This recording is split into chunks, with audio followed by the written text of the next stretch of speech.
You're watching Slow Boat Fishing. I'm Mark. Today we're in the Slow Boat Garage working on a little project. This project was developed by House Fishing Adventures, something that I saw him do, and he's been using it for a year, seems to like it. So I decided to make my own, make a video of it so you can decide if you like it or not and give it a try. Very easy project. It's probably less than $30 all in.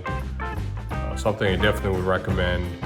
I've been struggling where my tools go, and I've lost pliers and can never seem to get them in the right place for me. So I think this little tool holder is really going to work out.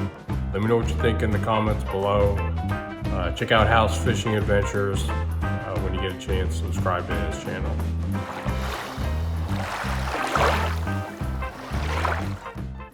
Okay, here's the supply list you'll need. Drill bits, heat gun, rivet, the rivets itself, some tin snips or something to cut the kydex with, of course the kydex, ruler, you know, your typical pen, pencil. The rivets I use are 1/8 by 1/4 aluminum.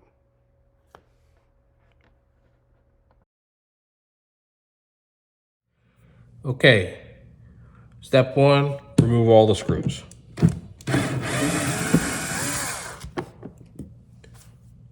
I removed the rest of them already.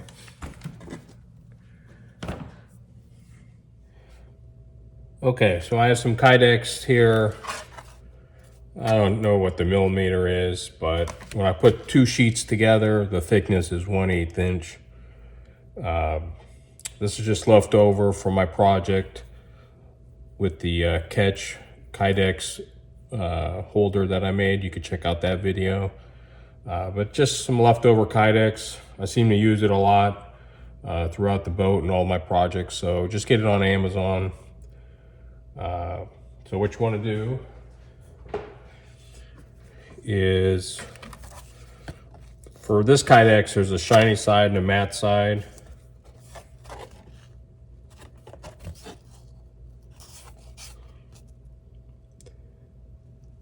I think I like the matte side out. So I'm gonna just take the original. I'm gonna use this as a template.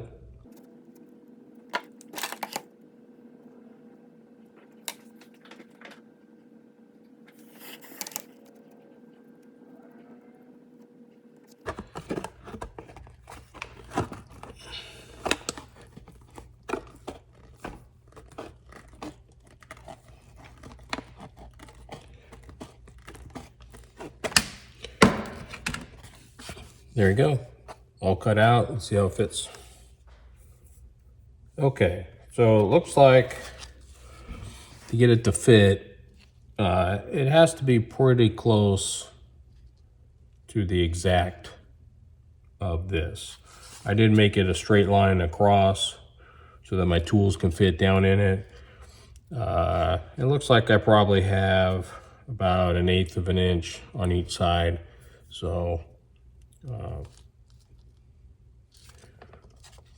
looks like I have about 1/8 of an inch hanging over each side. That's about as much as you can go to fill in that gap. You may be better off just tracing it exactly. And then I made a straight line across here so that my tools will fit in nice and neat. This has a slight curved for aesthetics, but I want it to be straight. So I just straightened it from this point to this point.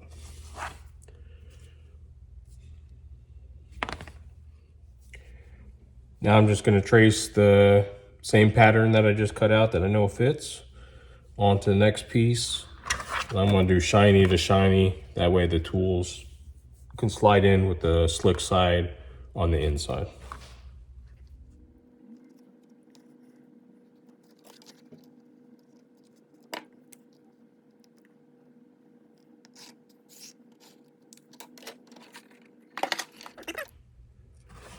And there you go. 2 pieces. Line up pretty good. There you go.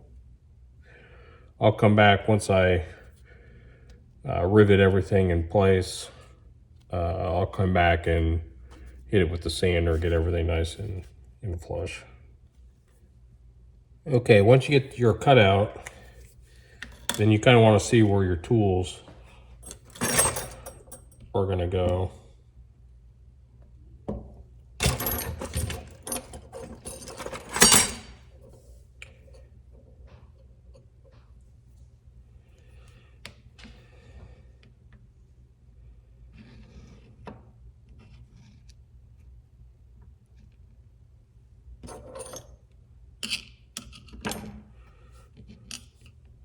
Thinking something like that, down in there like that. At an angle, then I can grab it faster, because that's the tool I'm going to use 90% of the time. I just sketched them out with the pencil. I don't know if you can see that or not. And then I'm going to put the rivets in to hold everything together before I form it. I have the two pieces taped together so they don't move. And then we're going to drill some holes and put the rivets in between each of the tools. You know, something like that. I'll add more if I think it needs more strength. I picked up this rivet gun at Lowe's, by the way. Let's see. You see it? Picked up this rivet gun at Lowe's for $8 on clearance. So hopefully it's still January of 24. So hopefully they still have some, but a great deal if you don't have a rivet gun, which I didn't. I borrowed House Fishing Adventures rivet gun. And all the rivets were on super clearance also.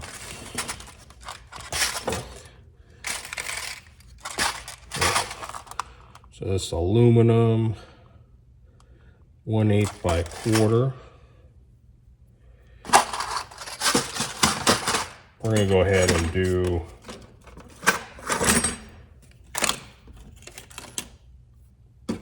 a little test.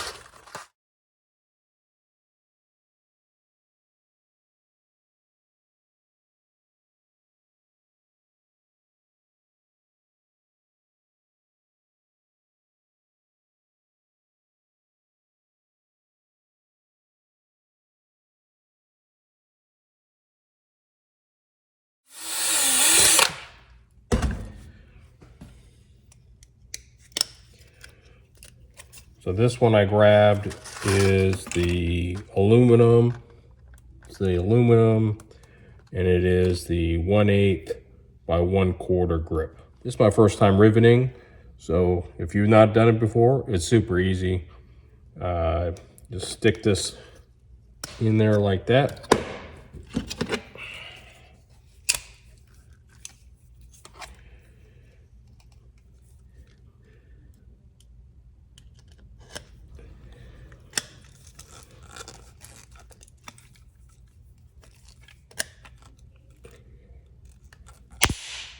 There you go.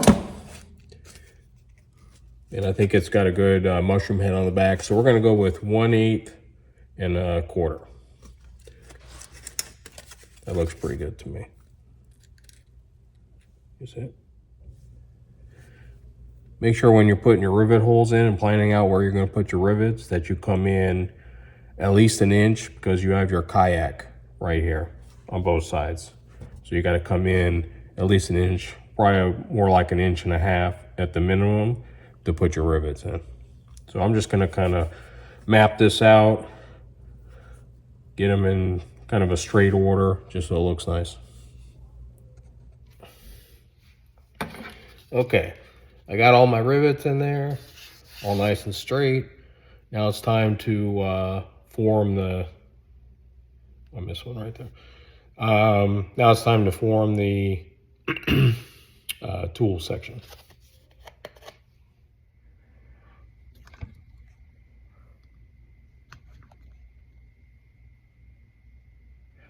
Okay, now I'm just gonna heat this up. I got it in my little vise. I'm just gonna heat this up so I get the tools to fit it down in there.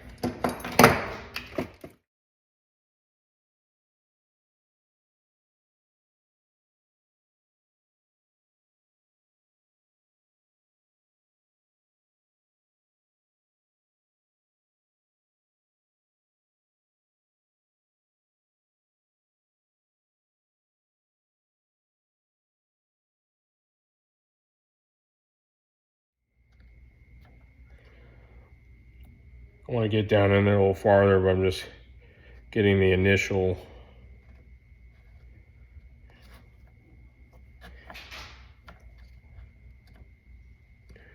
form going.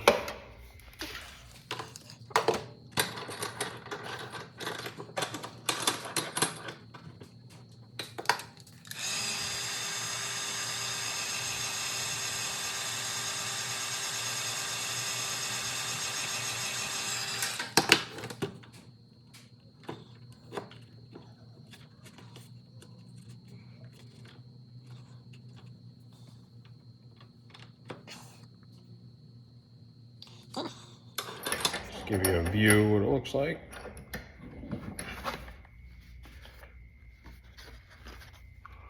There you go. I may be able to get it down just a little bit farther, but I'm hitting this part up here. So let me test fit that and I'll get back to you. Okay, I thought I'd just give you a different view, set it up and down, just to make sure that I had a view of me forming something. I was using the heat gun.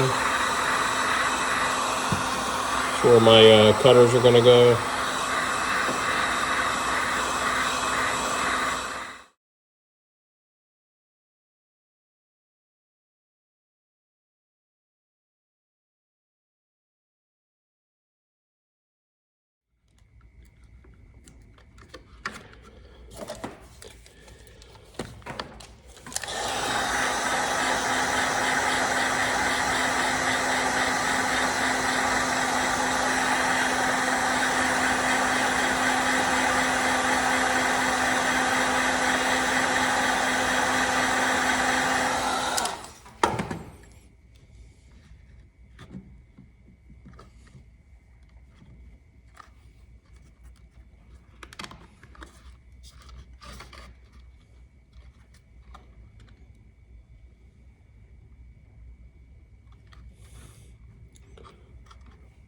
Just like that.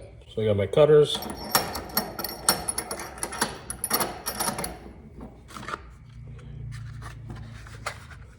And then it'll end up like that. And then I'll... Okay, for the holes, I'll match it up. I'm going to use a 1/4 inch bit. You can use, a smaller bit if you want, 3/16 probably. But a 1/4 is going to give me a little bit flexibility, and it'll still be fine with the screw head. Okay, so I drilled out my holes. Okay, I drilled out all my holes. I did do 1/4 inch. It's a little big. So if you want a little tighter fit, do 3/16. But you can see the head fits over perfect. That just gives me a little bit of play in there. Okay, before I put it on, I'm going to go ahead. I got some edges that are a little uneven. I'm just going to get the old Dremel, sand it down, and get a nice fit finish on there. I went ahead and just screwed all the screws in there. Everything fits pretty tight. Make sure you get your rivets. I had one that was very close. I had to sand down a little bit. Make sure you get your rivets close enough to clear the kayak. Also, I have a little crack on the bottom as far as this isn't flush by, I don't know, 1/16 of an inch or something underneath here.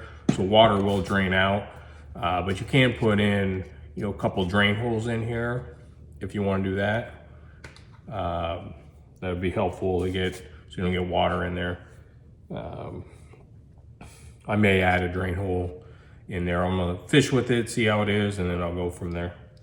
But it's all nice and secure in there. I think it looks pretty good too.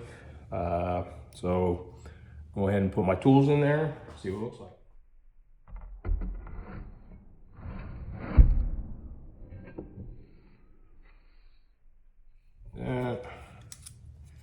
Scissors. All right, so this is what I ended up with. I just went with 3 tools. I did have, a little extraction tool in there also, but I ended up needing to put a rivet right there. And I think the 3 tools there is pretty clean. This is what I use majority of the time. So overall, this is a pretty good project. I mean, the cost on it is next to nothing. I had leftover kayaks from another project of mine. The rivets, if you already had a rivet gun, the rivets are $6-7. You know, it took me an hour of time. It took more than that because I filmed, and that always takes a little more time involved. But if you were just to do it, you're looking about an hour, maybe less. I think it looks pretty good. It's convenient. You know, I can get my pliers out real easy. Get them back in there. So I have all my tools. Thanks for watching. Subscribe to my channel, and we'll catch you next time.